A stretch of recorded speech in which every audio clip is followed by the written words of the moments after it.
So I am in Lexington, Kentucky right now, hanging out with my friend Liz Clark as she's recording her new album. And Chris and I drove up here last week from Austin, and we stopped overnight at a place called Brinkley, Arkansas. And when we were checking out of the hotel, I spotted this poster behind the desk that had a big picture of a ivory-billed woodpecker, and it had signatures on it, something about a search team. So I asked about it, and it turns out that for 40 years, people thought that the ivory-billed woodpecker was extinct. And then I think in 2004, a team spotted one.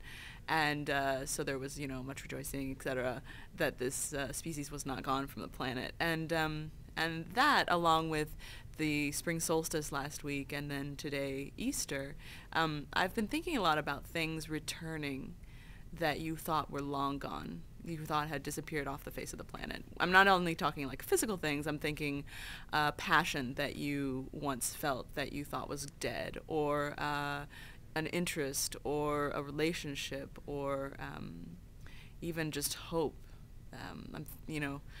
Growing up in Texas, I did not get a lot of winters, and so when I moved to New York, my experience of winter was that there was always a moment in the bitterly cold part of winter where you're wearing long johns every day all the time, that I would think that surely spring was never going to come. I could not even remember the sensation of summer, and I thought that surely it was just going to be frozen and dead outside forever. But then, of course, as it always does, the first tree buds started appearing, and then we entered spring, and everything got warmer and all is well. And another reason I'm thinking about things returning is that I'm getting to sing a few backup vocals on Liz's album, which is really exciting to me.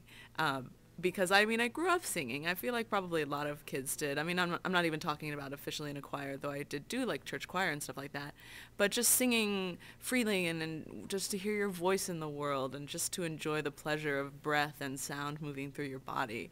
And at some point, I really don't know when it was, but that died. That really died in me, and it got to be something like, my voice got to be something I was ashamed of or scared of or not interested in, or I don't know what happened. But in the last year or so, I've been, the tree buds are showing, and I've been slowly getting this desire to sing again.